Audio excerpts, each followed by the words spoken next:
Okay, Rudolph. Oh, hi, boys and girls. Welcome to Santa's Village. And it's cold out here and it's snowing, so hey, let's go inside by the fire, have some hot cocoa, and let Santa share some brand new Christmas stories with you. Hey, boys and girls, time for another story. This one happened about 3 years ago that I received some very exciting and important news. We were all sitting around the fire after a busy Christmas, telling each other stories of our latest adventures, and then mysteriously, a letter suddenly dropped through the letterbox. Now, as you know, I get millions of letters from children every year, but this one, I thought, was a little too early for next Christmas. Eric, the head elf, brought it to me and informed me that the postmark indicated that it was a letter sent all the way from the United Kingdom. Well, as I took the letter from him, I noticed that the envelope had been sealed, and on the seal were the initials ER. My goodness, I explained with surprise. This letter was sent by the Queen of England. Well, I looked at the postmark again and noticed the letters HRH. Well, those of you who do not know what HRH stands for, I will tell you. HRH means Her Royal Highness, by which the Queen is also known. Well, I cannot begin to tell you how excited I was to receive such an important letter. So much that I dropped it. I dropped it, the envelope, 3 times just before I eventually opened it. I took the seal off and, well, the letter inside I pulled out. It says, "What has the Queen sent a letter to you for, Santa?" cried one of the elves. "Please read it to us," another said. So without delay, I read it out loud. To my very attentive audience, I might say. "Dear Santa, in my message to the Commonwealth, which was televised on Christmas Day, my husband and I included you and your elves on our New Year's honors list. Santa, you are to receive a knighthood. You will henceforth be known as Sir Santa. The elves will be awarded an OBE, that is the Order of the British Elves.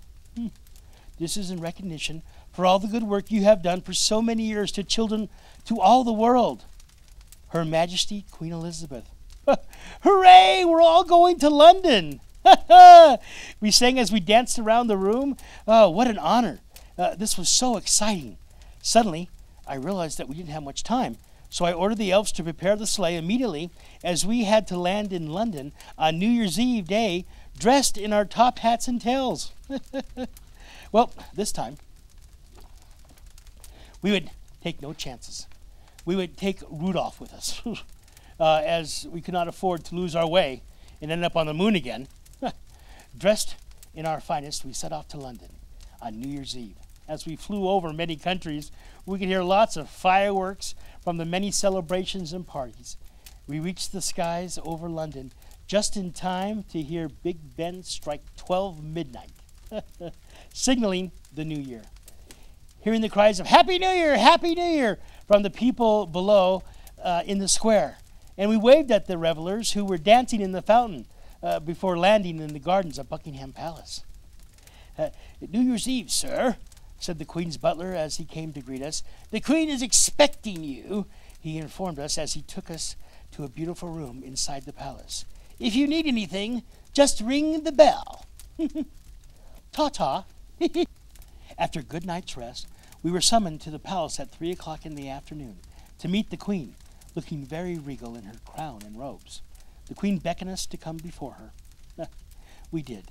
As I reached Her Majesty, I knelt down before her, only to find one of her Gorky dogs had entered the room and was sniffing the fur on my coat. Soon more dogs surrounded me when all of a sudden one of the dogs lifted his leg and shook my hand and thanked me for bringing them presents. After all that excitement, the Queen lifted her sword. She placed it on both my shoulders and exclaimed, "Arise, Sir Santa Claus," to which the elves clapped and cheered before going up one by one to receive their own medals. After the ceremony, we were invited to a wonderful garden party in the grounds of Buckingham Palace, where we had tea and crumpet sandwiches with the Queen and Prince Philip before flying back to the North Pole. Tired but very happy. To this day, I still prefer to be called just plain Santa, but I must admit at times the title Sir does help me get in a good seat at a restaurant. Merry Christmas.